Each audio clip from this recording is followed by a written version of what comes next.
Esto es Foro, soy Patricia Dalmasí, bienvenidos.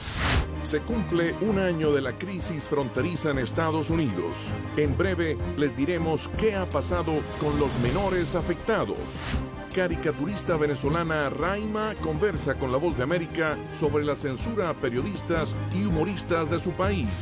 Estadounidenses opinan que podría haber un resurgimiento de la violencia debido a las tensiones raciales. Hace casi un año, la inmigración ilegal de niños centroamericanos hacia Estados Unidos llegó a su punto más alto. Una gran parte de esos menores siguen aquí a la espera de su cita en una corte de inmigración que defina su futuro. Nuestra reportera Angélica Herrera habló con varios de estos niños y con algunas de las personas que les han ayudado en el camino. Pues rápido fue. La historia de Carlos comienza como la de muchos jóvenes inmigrantes. En la noche ellos me dijeron, mañana te vas para tus tíos, y fue impactante. Una amenaza de extorsión contra sus padres lo obligó a embarcarse en un peligroso viaje desde El Salvador. Es duro porque tú llegas a lugares que no conoces, gente que no sabes con quién estás, pasas días sin comer, estás en lugares súper feos. Al llegar a la frontera fue detenido. Estuve más o menos 10 días en migración, en las famosas hieleras que le dicen que es un cuarto súper frío, no tiene suéter, no tiene nada. Es muy duro, la verdad, la vida de un migrante, tanto cuando viene como cuando está aquí, no tiene las mismas oportunidades muchas veces.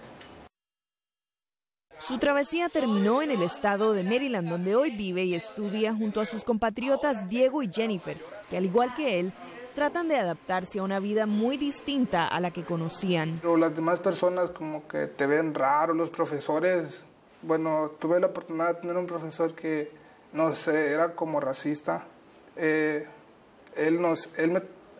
Como yo no sabía inglés, entonces él se enojaba porque yo no sabía inglés, pero yo no sabía qué hacer, entonces él llamaba a los securities que me llevaban a la dirección, solo porque yo no hacía las cosas, pero yo no las podía hacer porque no las entendían. Fue una experiencia un poco rara y molesta. Y mientras sueñan con superar las barreras sociales y del idioma, también intentan curar las heridas de la separación. No poder ver a mis hermanos, no poder ver a mi familia, que ha sido la que de igual manera me han apoyado cuando mi mamá no estuvo.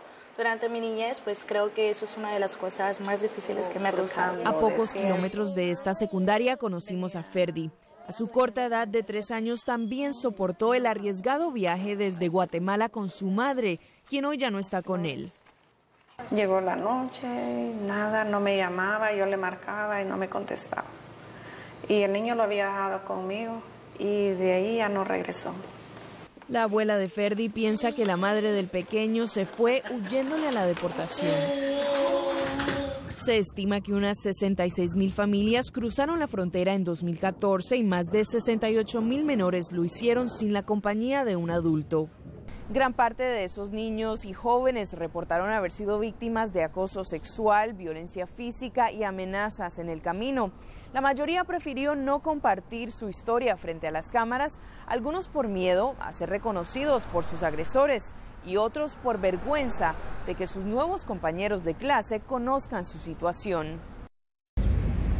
Cruzar la frontera fue una etapa difícil, pero no el único reto al que se han tenido que enfrentar estos menores que ahora viven en Estados Unidos como indocumentados mientras esperan su audiencia de inmigración. Nunca podemos garantizar nada. La abogada Dre Calopy asegura que las peticiones de asilo pueden ser complicadas, ya que tienen que comprobar que existe temor razonable de persecución en sus países de origen. Tratamos de obtener testigos quienes pueden verificar la historia del niño.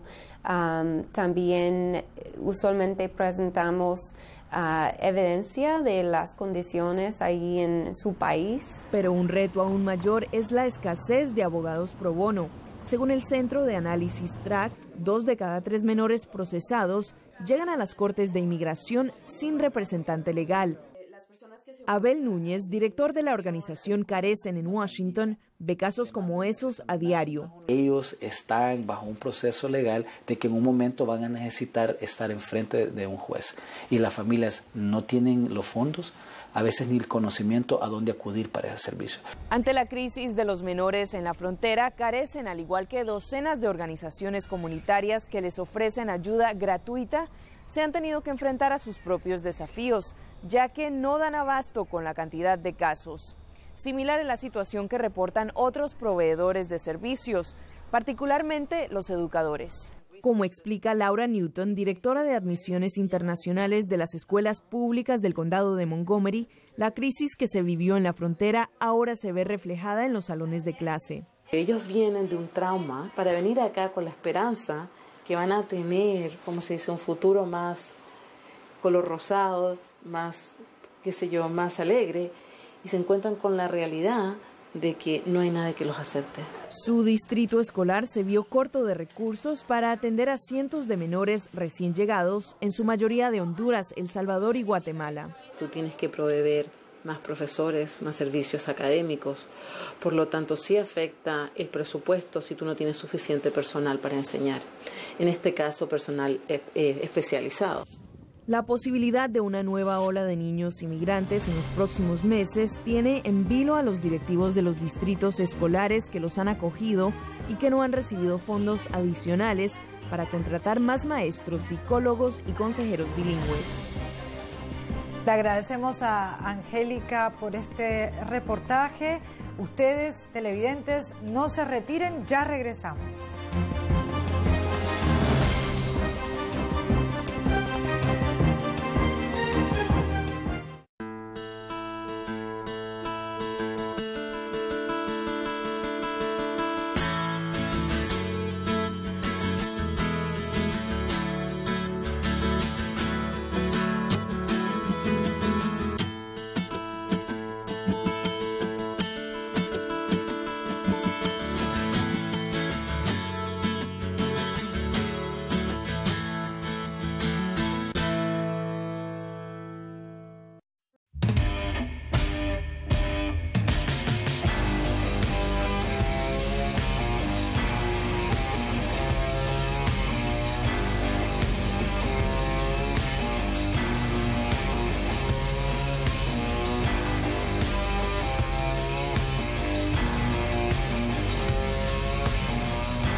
El presidente Barack Obama respondió este viernes a todos los cuestionamientos que no han sido ni pocos ni sutiles. La juventud va a ver la verdad. ¡Falta un año y medio! La historia de más de medio siglo de ruptura. Ha dado un paso quizás el más importante de su presidencia. I do not believe we can keep doing the same thing for over 5 decades and expect a different result.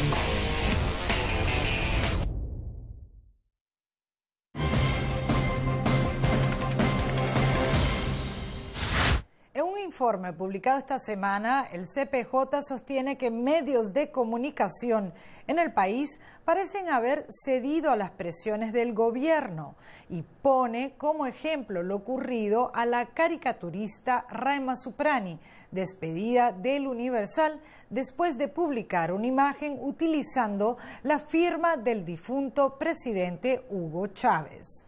Veamos esta entrevista concedida a La Voz de América, en la que comenzamos preguntándole qué significa para ella ser caricaturista. Bueno, es todo. Realmente creo que cuando uno es un ser, un creador, una persona que se conecta con esa vida creativa, pues de generar una obra, de reflexionar, de pensar, de hacer que el dibujo te haga entender el mundo también, y vivir pues esa experiencia de investigar con los trazos hacia dónde se pueden sacar esas cosas ocultas del pensamiento, de las ideas, pues uno tiene un sentido muy amplio de las cosas y quiere dejar algo en el mundo. ¿Cuán difícil o fácil ha sido poder poner tu arte, plasmarlo en Venezuela? Bueno, el proceso en Venezuela es un proceso muy complicado, un proceso como que yo llamo las nuevas dictaduras. Son digamos, gobiernos que llegan por votos, pero que terminan dejando de respetar la Constitución y los derechos humanos y tergiversando un poco el sentido de las libertades. Creo que trabajar con opinión y trabajar con el periodismo y con lo que es la visión crítica a un gobierno se ha vuelto muy difícil, muy complicado en Venezuela. Hay una penalización, obviamente, por opinar diferente, y hay un Estado represor que hace más difícil el hecho de hacer dibujos y ejercer el periodismo. ¿Cuán difícil ha sido para ti personalmente? ¿Dónde puedes tú publicar tus caricaturas? Bueno, yo tenía 20 años, casi 19 y casi 20 años trabajando como caricaturista en el diario El Universal, un diario, bueno, bastante antiguo, uno de los más antiguos del país.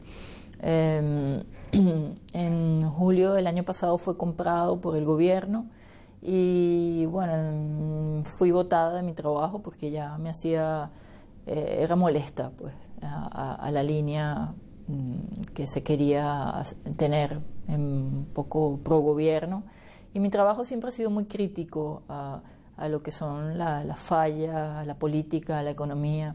Entonces, bueno, he salido de esa empresa y te digo, como creadora, pues sigo haciendo mi trabajo, todavía tengo las redes sociales como para seguir publicando, se mantiene todavía esa pequeña ventana, pero obviamente hay un peso de que sabemos que todo lo que uno diga pues puede tener represalias ante uno, ante la vida allá, y ya eso significa que no estamos viviendo una democracia. ¿Quién de tus amigos, de tus colegas, han sufrido el mismo destino que tú? Bueno, la agresión a la prensa ha sido muy constante en Venezuela. Los otros caricaturistas, como serían Roberto Weil o Edo Sanabria, han tenido que salir del país, están en procesos también un poco de exilio, han sido perseguidos. Tenemos casos de agresiones por grupos armados y grupos paramilitares que han perseguido. Yo he recibido amenazas de muerte, he recibido insultos por mi teléfono, he tenido que cambiar mi número telefónico. Son situaciones que, bueno, uno como un ser comprometido con la libertad, con el trazo, asume como parte de la vida y no sé cómo llamarlo, si es una especie de forma de no traicionarse a uno mismo. Yo creo que existen personas comprometidas y otras que no lo son en el mundo. En mi caso, pues, está bastante claro. Personas que hacen lo mismo que tú en otras partes del mundo pudieran o están dándole apoyo a los periodistas en Venezuela. Bueno, el apoyo internacional es muy importante. Yo siempre digo que todo lo que se pueda opinar, decir, todos estos espacios a nivel internacional donde nosotros podemos contar lo que sucede en Venezuela, nos da mucha energía, mucho apoyo para que se sepa un poco lo que acontece, y también con las organizaciones de derechos humanos. Yo pertenezco a una organización que se llama Cartooning for Peace, que son caricaturas por la paz. Somos muchísimos ilustradores, caricaturistas en varias partes del mundo.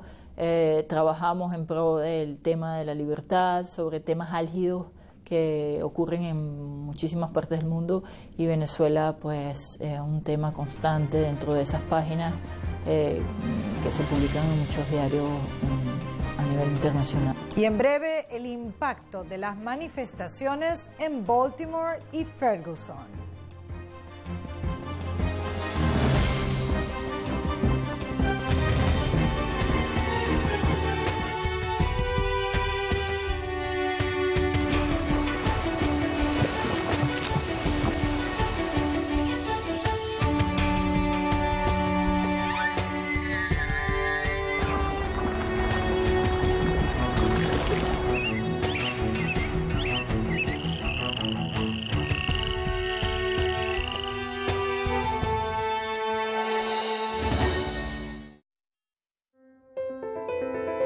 Cobertura de equipo solamente como la Voz de América lo sabe hacer. Día histórico. Eso sí, ha reiterado la determinación del presidente Barack Obama. Ellos dicen que el panorama económico en el país no es tan positivo como lo pinta el presidente.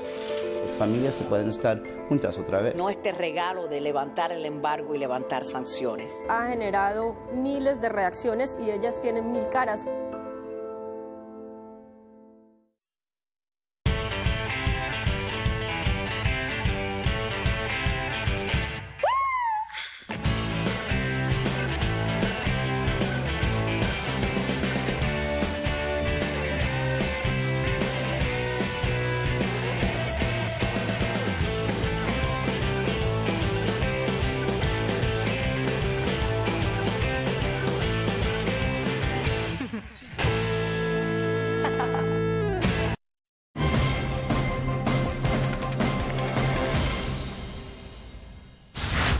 Una reciente encuesta realizada por el Wall Street Journal y NBC refleja que el 96% de adultos estadounidenses piensan que es probable un resurgimiento de violencia racial como la ocurrida en Baltimore en meses pasados, indicando que los problemas que enfrentó la ciudad no son problemas particulares, sino más bien son un síntoma de graves problemas nacionales. De hecho, el 60% de los negros encuestados dicen que la violencia es reflejo de mucho tiempo de frustraciones sobre el maltrato de la policía a los afroestadounidenses, mientras solo el 32% de blancos opinan lo mismo y el 37% de los encuestados adjudican la violencia a un problema más profundo. Por otro lado, el 53% de estadounidenses que participaron en la encuesta opina que el caso de Freddie Gray en Baltimore fue usado como excusa para los actos de violencia que ocurrieron en las protestas. En este caso, solo el 27% de los afroestadounidenses opinan igual y un 58% de los blancos piensa que los actos de violencia no tenían razón de ser. Y para discutir o analizar este tema se encuentran con nosotros vía Skype desde Missouri, Richard Hine, y también nuestra periodista en la ciudad de Nueva York, Celia Mendoza. Un placer siempre tenerlos con nosotros en el programa. Richard, ¿qué nos puedes decir en cuanto a los últimos análisis y decisiones que ha tomado el propio presidente Barack Obama en cuanto al uso de armas militares por la policía y de la manera, digamos, que esto impacta también o que fue impactado por las protestas, manifestaciones que vimos en los últimos meses en Baltimore y Missouri? Efectivamente, Patricia, y muchas gracias por la invitación.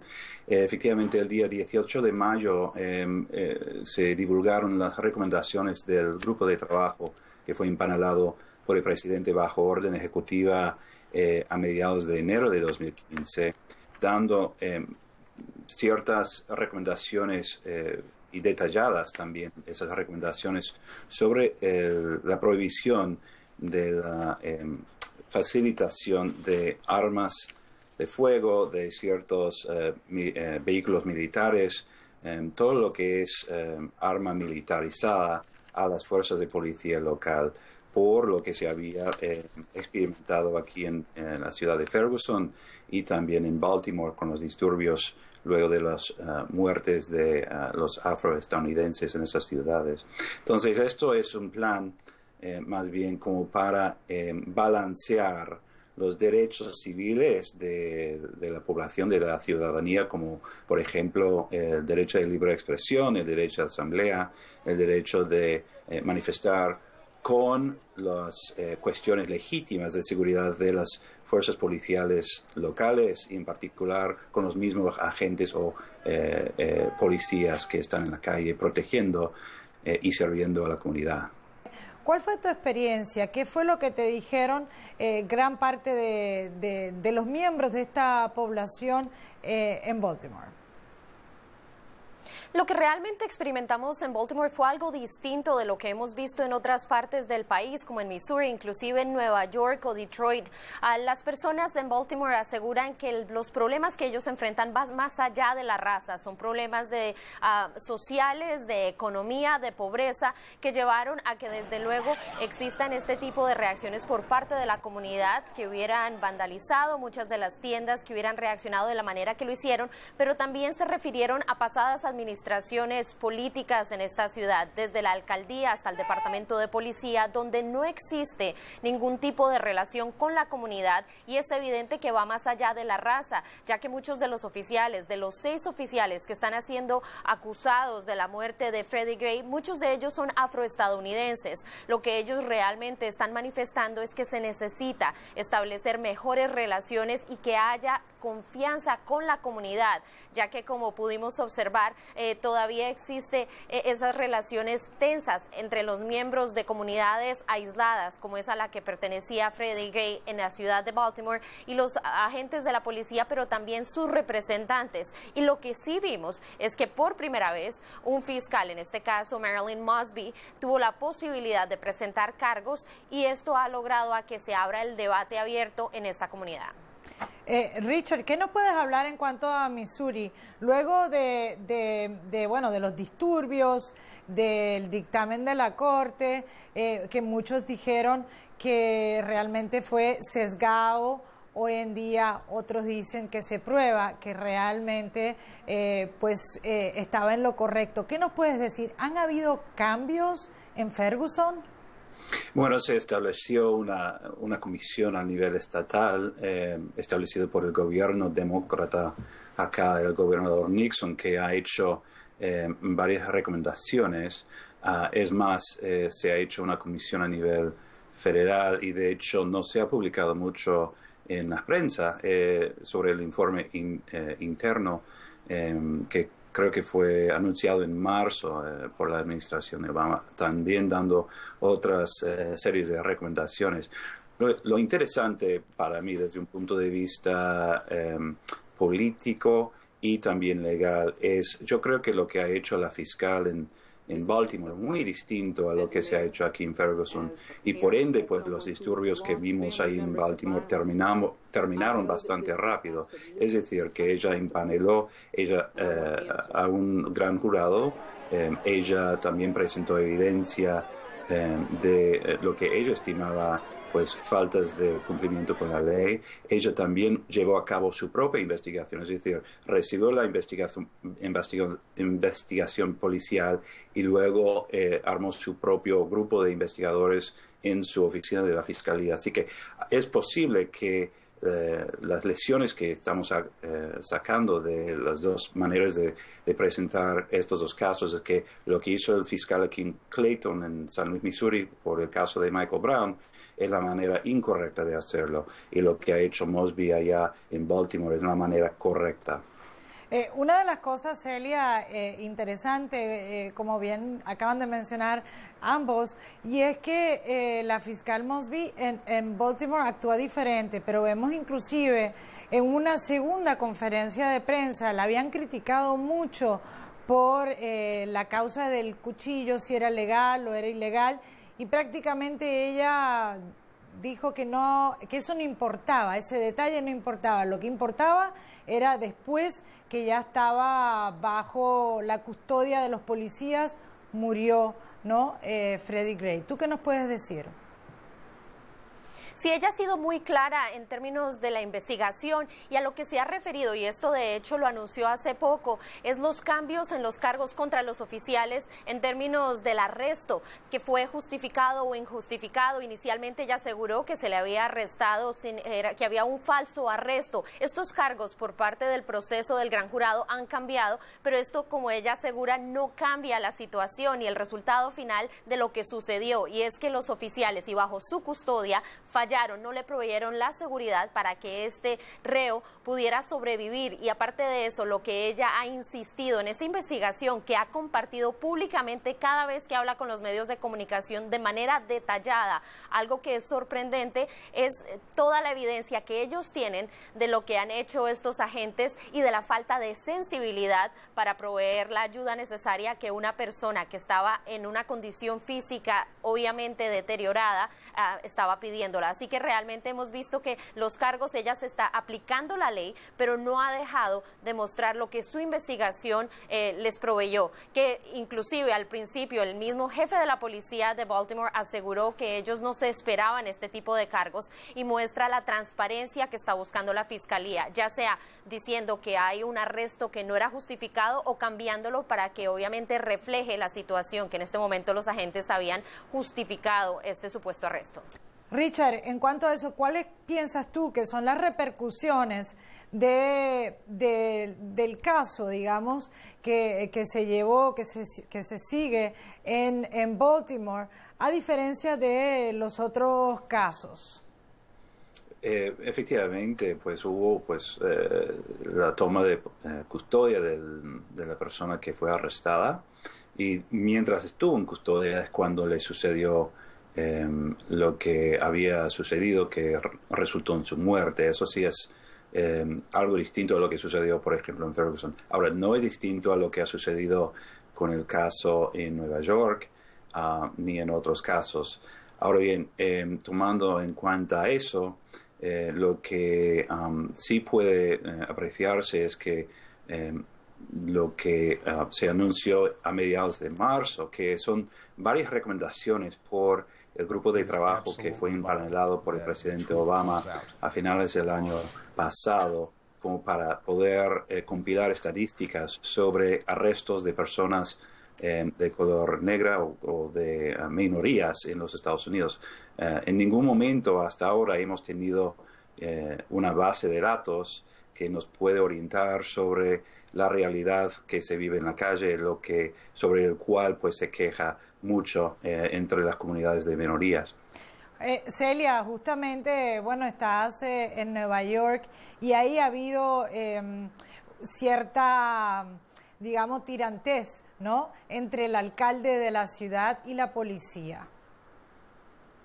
Así es algo que hemos visto en los últimos meses, inclusive antes de que el alcalde de la ciudad fuera alcalde, él presionó para que se cambiaran las políticas implementadas en el departamento de policía, luego de que se demandara este departamento por las llamadas paros y requisas. Pero lo que sí estamos viendo es un cambio, por lo menos una presión para que haya cambio internamente en los departamentos de policía, incluyendo al de Nueva York, para que haya mucha más transparencia y para que se acabe con esta relación donde existe mucha tensión con las minorías afroamericanos, así como latinos, quienes se han quejado de ser objetivos de la policía aquí en Nueva York. Desde luego lo vimos con el caso de Eric Garner, y lo que se está tratando de hacer también, inclusive el día de hoy, es que haya más información acerca de lo que sucedió con este hombre que murió bajo la custodia de la policía. Y para el alcalde ha sido difícil, porque a pesar de que él está en contra de muchas de estas acciones y lo ha manifestado en el pasado, inclusive refiriéndose a su propio hijo, asegurando que le daba miedo y que le había enseñado cómo actuar frente a las autoridades, también tiene que respaldar al jefe de la policía que él mismo puso en esa posición. Así que Nueva York se ha convertido en un tema muy interesante y que sigue dando de qué hablar, desde luego. Bueno, le quiero agradecer a Celia Mendoza, corresponsal de La Voz de América en Washington. Un placer siempre tener a Celia en el programa, y también a Richard Hein, que está con nosotros vía Skype desde Missouri. Los espero en Foro la próxima semana, a ustedes televidentes, por supuesto, con la noticia más allá de los titulares. Les habló Patricia.